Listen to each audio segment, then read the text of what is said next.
Hıcrap duğun sana söz tapman. Sevgimi getirdim asırdım, elinden tuttum, didim çınarım.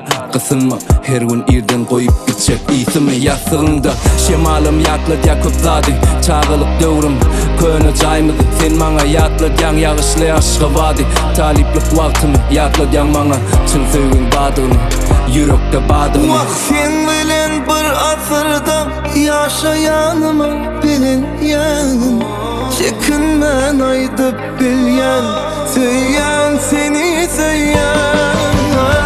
İkimize bir yıl bolli, sana doşup yüzüm gülli. Sevgilim, can sevgilim benim.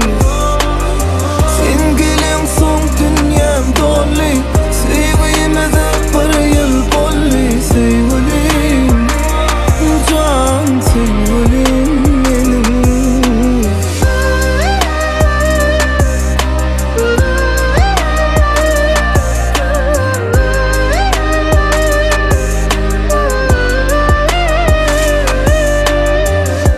Araştım, araştım, gel gir sana yüreğimi açtım. Elimi tuttum, hoş bulup uçtum, döneyim sana.